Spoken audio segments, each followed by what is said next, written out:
Oke, baik. Assalamualaikum warahmatullahi wabarakatuh. Perkenalkan, nama saya Sri Tria Siska, Eskom Mkom, NIDN 1019049201.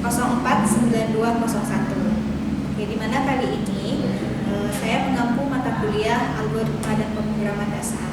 Background pendidikan saya yaitu S1 Sistem Informasi di Universitas Putra Indonesia YPTK Padang dan S2-nya Magister Sistem Informasi di Universitas Putra Indonesia YPTK Padang.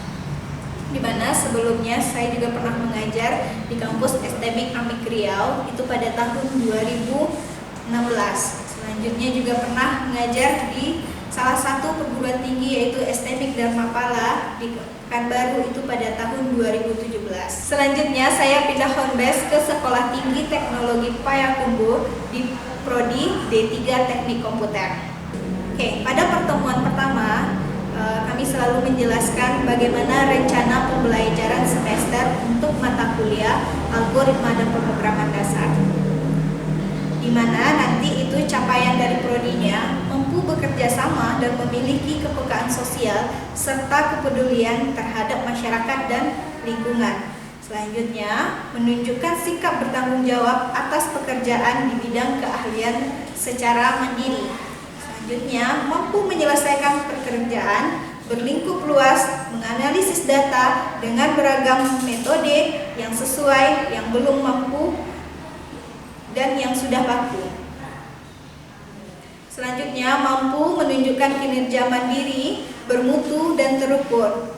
Selanjutnya, mampu memecahkan masalah pekerjaan dengan sifat dan konteks yang sesuai dengan bidang keahlian. Terapannya didasarkan pada pemikiran logis, inovatif, bertanggung jawab, dan hasilnya secara mandiri. Yang selanjutnya, mampu menyusun laporan hasil atau proses kerja secara akurat dan mahir serta mengkomunikasikan secara efektif.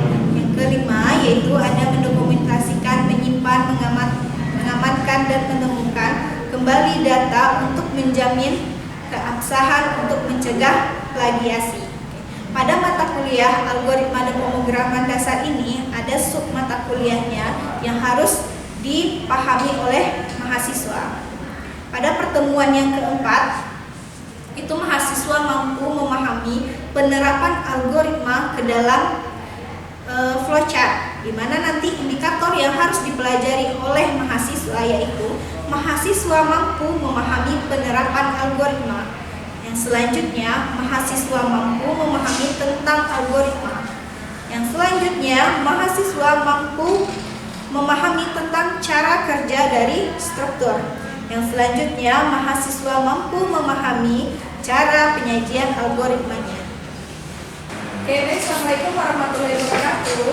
Waalaikumsalam warahmatullahi wabarakatuh. Seperti biasa, sebelum kita mulai perkuliahan hari ini, ada baiknya kita berdoa dulu menurut agama dan kepercayaan masing-masing. Berdoa mulai.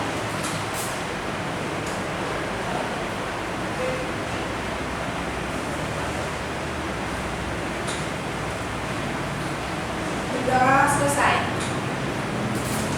Oke, kita masuk lagi ke pertemuan yang keempat. Dimana sebelum kita masuk ke pertemuan yang keempat, ada baiknya kita review dulu materi kita yang minggu lalu. Sebelum kita mereview materi kita minggu lalu, Ibu akan bertanya kepada Anda semuanya, apa itu logika? Oke, Beni. Logika adalah pola pikir atau cara berpikir untuk menyelesaikan masalah atau mencapai suatu tujuan.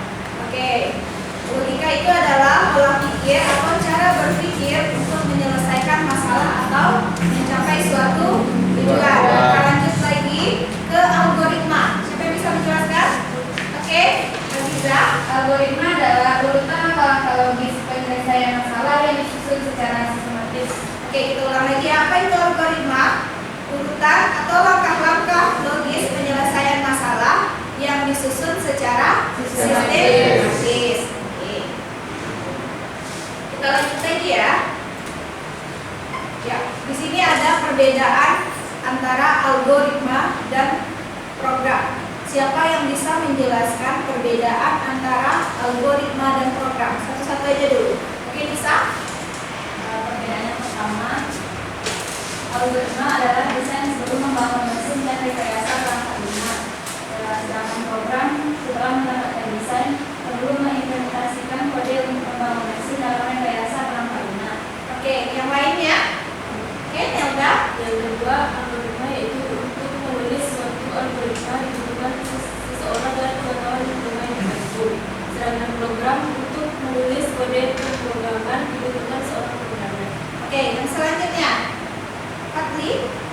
Algoritma tidak tergantung pada perangkat keras dan sistem operasi, sedangkan program sepenuhnya bergantung pada perangkat keras dan sistem operasi. Oke, yang lainnya. Kita lihat. Algoritma dapat ditulis dalam bahasa apapun seperti Inggris, Hindi, Prancis, Cina, dan lain-lain.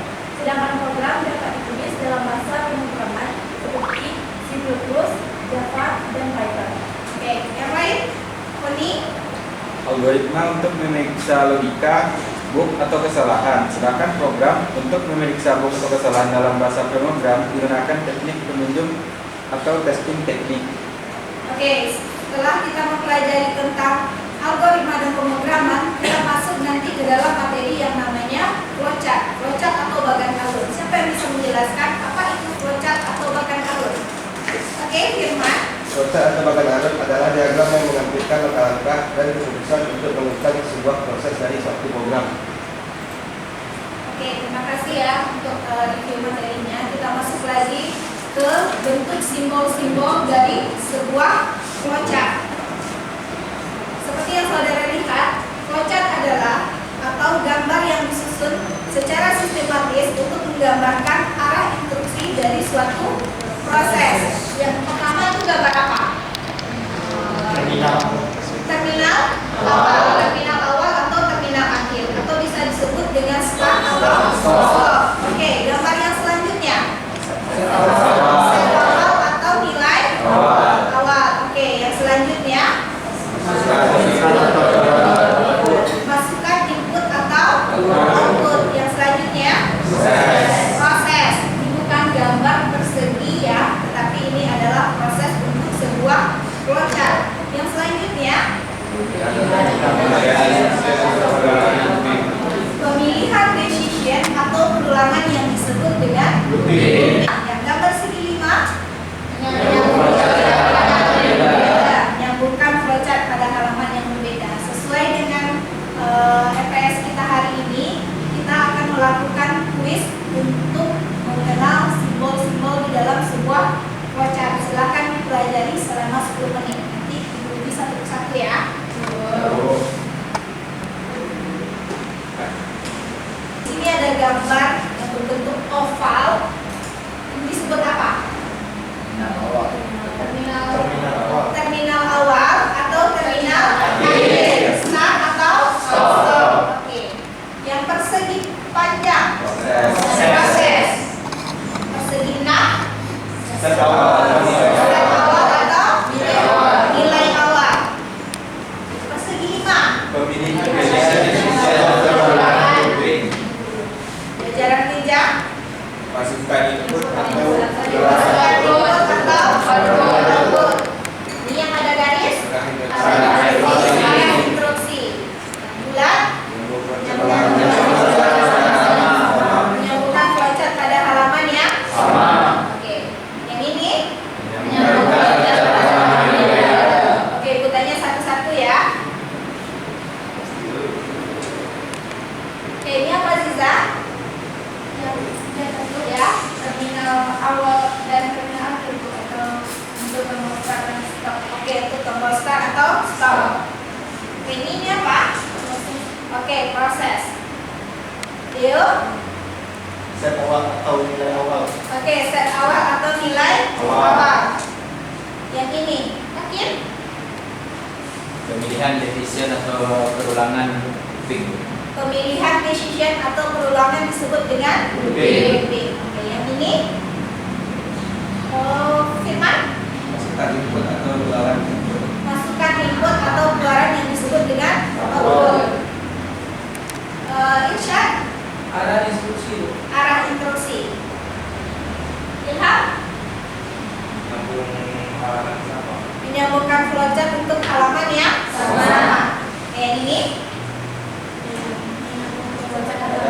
Menyambungkan flowchart pada halaman yang berbeda. Oke ya, kita lanjut lagi ke materi kita selanjutnya.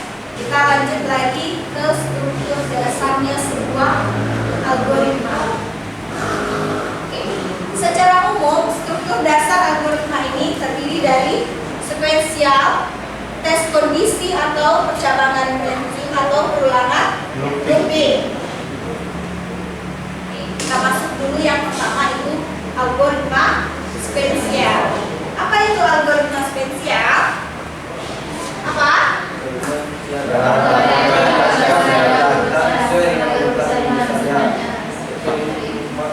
unsur yang paling sering dilakukan. Oke, algoritma spesial adalah algoritma atau langkah-langkah yang dilakukan secara berurutan sesuai dengan urutan penulisan. Struktur ini merupakan struktur yang sering kita gunakan. Oke. Ada lagi yang disebut dengan algoritma percabangan. Dalam kehidupan sehari-hari ada kalanya suatu kegiatan akan dilakukan dan tidak dilakukan tergantung situasi tertentu. Begitupun dengan algoritma. Ada kalanya satu atau beberapa aksi akan dikerjakan dan tidak dikerjakan tergantung situasi tertentu. Nah, struktur algoritma percabangan ini digunakan untuk mengerjakan satu aksi dari beberapa pilihan yang diberikan. Kita masuk lagi ke algoritma selanjutnya, disebut dengan algoritma perulangan atau yang disebut dengan looping. Sama halnya dengan manusia, algoritma juga mengenalkan kegiatan perulangan, yakni melakukan satu atau beberapa kegiatan secara berulang-ulang. Apa contohnya dalam kehidupan kita sehari-hari? Apa? Makan. Pagi kita makan juga. Siang kita makan lagi. Malam makan lagi. Yang lainnya mandi. Pagi kita mandi, sore kita mandi. Ada yang mandinya cuma satu kali aja. Oke. Apa yang rutin kita lakukan? Sholat. Pagi kita subuh sholat berapa rakaat? 2 rakaat. Zuhur? 2 rakaat. 2 rakaat. Oke, 4 rakaat. Asar? 4 rakaat. Maghrib? 3. Isya? 4. Oke, berapa kali kita melakukan ulangannya? 5 kali. Masa 17 totalnya itu. Namun berbeda dengan manusia, komputer tidak mengenal istilahnya lelah. Ya, kalau manusia ada lelah ya, tapi kalau komputer tidak mengenal yang namanya lelah atau bosan dalam melakukan kegiatan yang sama secara berulang. Beda dengan manusia, banyak lelahnya. Dengan demikian, struktur perulangan atau looping digunakan untuk menjalankan kegiatan yang dilakukan secara berulang-ulang. Kita masuk lagi di mana cara penyajian algoritma. Penyajian algoritma akan lebih baik jika ditulis secara sistematis. Ada 3 cara yang bisa kamu lakukan atau gunakan untuk menyajikan algoritma. Yang pertama secara apa? Naratif. Yang kedua? Proca. Yang ketiga? Diagram atau bagan halus. Yang terakhir itu adalah apa? Patah-patah ya bacanya. Kita jelaskan dulu yang naratif. Kalau yang naratif ini, penyajian algoritma naratif ditulis dengan menggunakan cerita seperti bahasa sehari-hari. Contohnya apa? Iya. Itu luas segitiga menggunakan naratif. Yang pertama langkah pertama apa? Mulai. Kita mulai terlebih dahulu. Langkah yang kedua, baca nilai alas atau nanti kita masukkan nilai alasnya ya. Yang selanjutnya, baca nilai tinggi. Oke, yang selanjutnya itu luas alas kali tinggi bagi 2. Yang selanjutnya cetak luas. Setelah itu gimana kalau kita pindahkan ke dalam bentuk flowchartnya? Ada yang bisa? Atau kita sama-sama dulu? Sama-sama. Kita sama-sama aja dulu ya. Yang pertama yang kita lakukan apa? Start. Sesuai dengan urutan ini aja ya. Karena dia sudah baca nilai alas dan baca nilai tinggi, dia tidak ada yang namanya terminal awal. Berarti dia langsung input alas, koma, tinggi.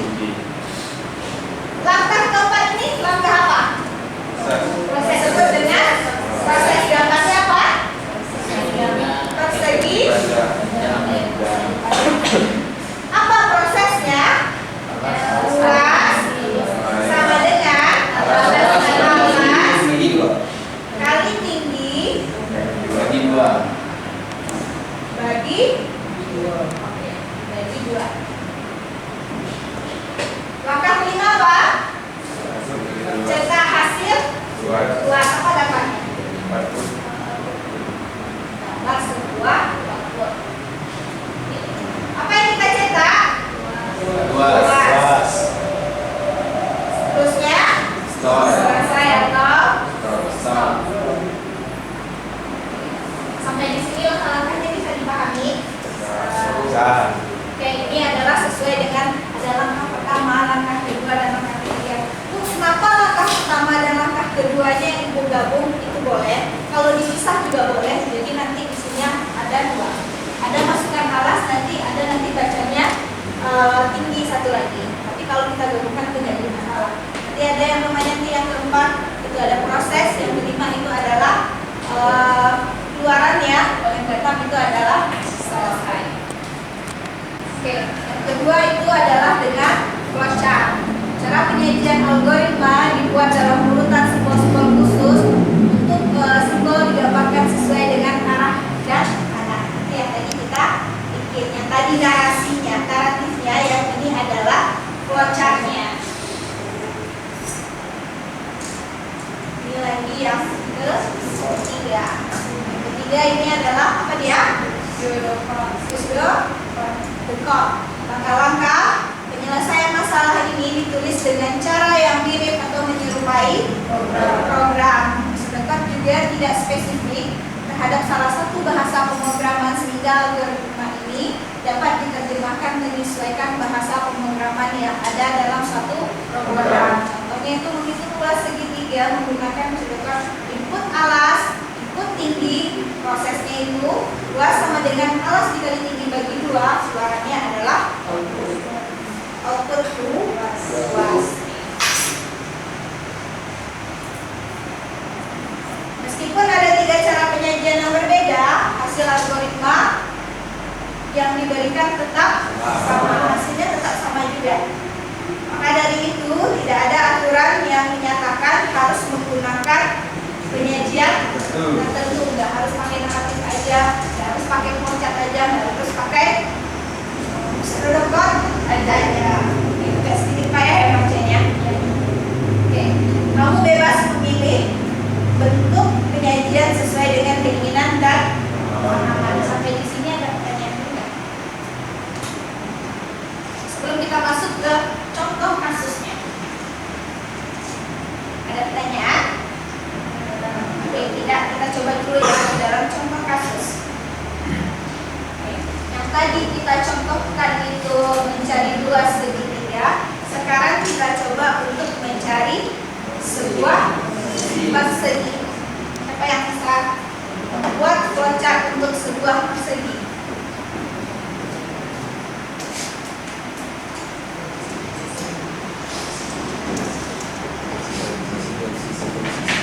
Oke, untuk rumusnya udah ibu sediakan, itu luas sama dengan sisi dari sisi, kelilingnya itu sama dengan 4 dikali sisi. Oke, siapa yang mau buat?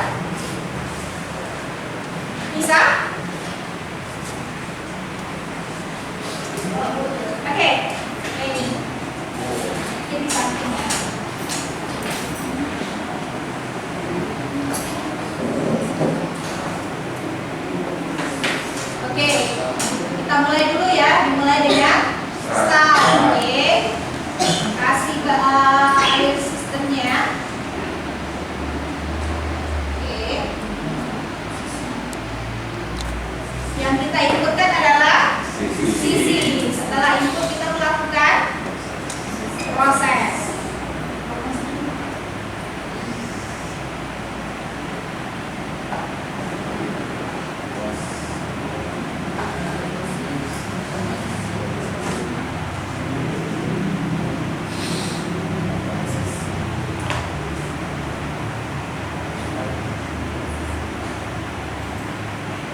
ditambahkan untuk memakai set awal dan nilai awalnya. Kita inisialisasi dulu untuk sisinya, luas dan kelilingnya.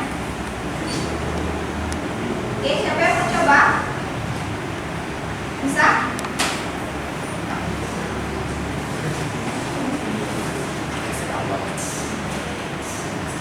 Pakai set awal. Persegi.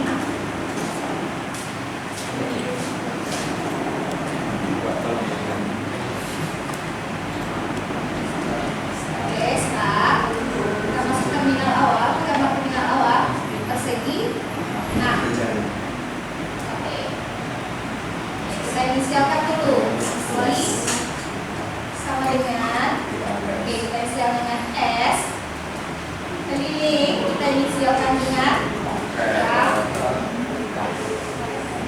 Satu lagi, luas cukup lagi. Besarkan aja gambarnya.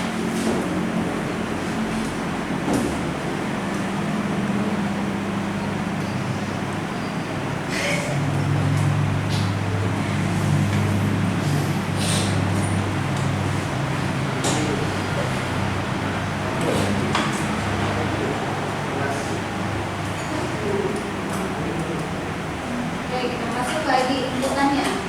Masuk sesuai dengan inisialnya.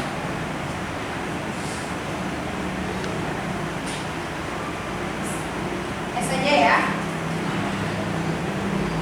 Oke, untuk prosesnya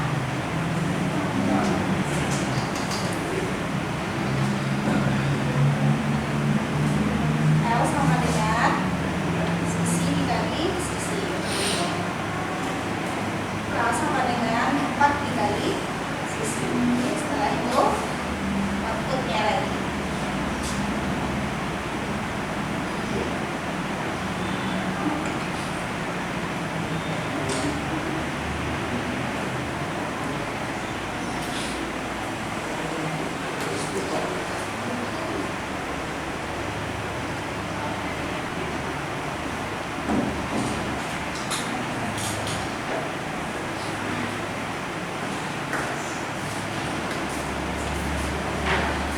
Apa perbedaan dari dua gambar ini?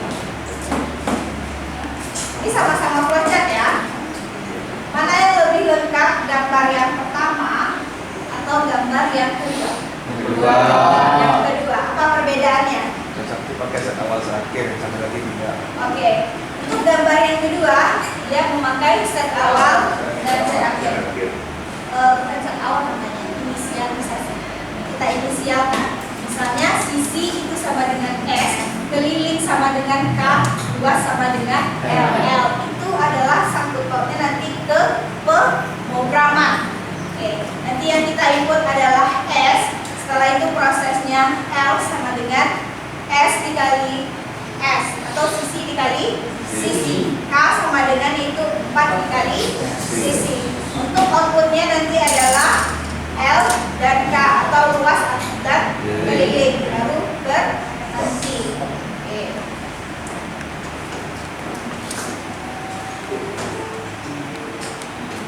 Untuk contoh kasus yang kedua, sudah ya. Kita masuk satu contoh kasus lagi ya.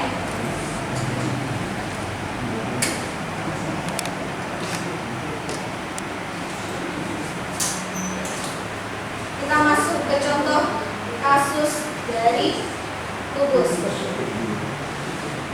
Siapa yang bisa bikin untuk volume kubus dan luas permukaannya?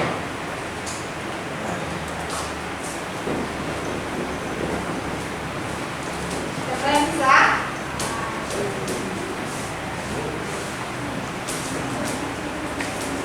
Satu bisa?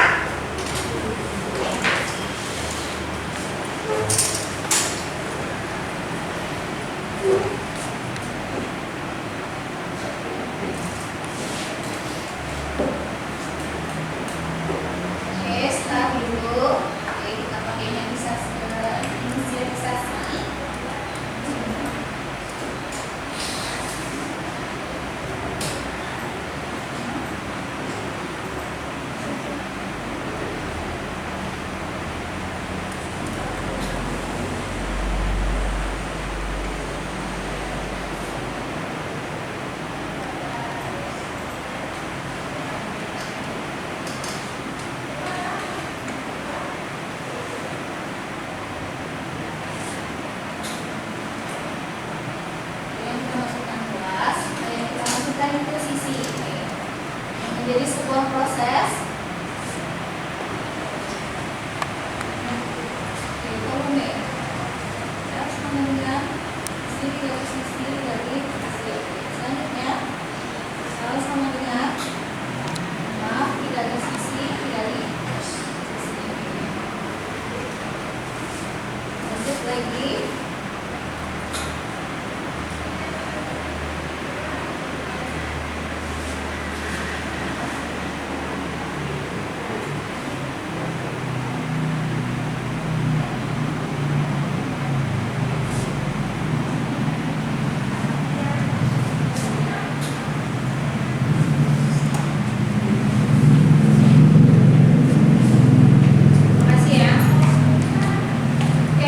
Ada beberapa contoh ya yang dijelaskan tadi, ada dua segitiga, ada juga persegi, yang terakhir ini adalah kubus. Untuk tiga materi ini ada yang mau ditanyakan?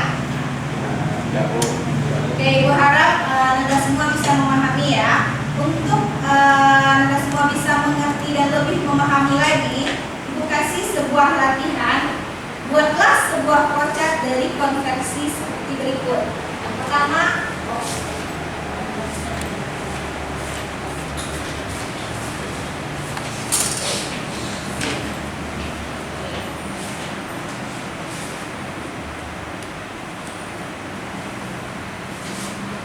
karena materi kita juga sudah habis, waktu kita juga udah habis. Di sini silahkan dicatat dulu untuk latihannya. Buatlah flowchart dari konversi seperti berikut. Yang A itu meter ke kilometer, yang B itu kilogram ke gram, yang C itu dolar ke rupiah. Ya, silahkan dibuat flowchartnya. Oke, sebelum Ibu mengakhiri perkuliahan ini, Ibu ambil absen dulu ya, sambil saudara catat latihannya. Deo Muhammad Ikhwan, Emil Mansyah, Ilham Al-Hari, Rahmat Irsyad,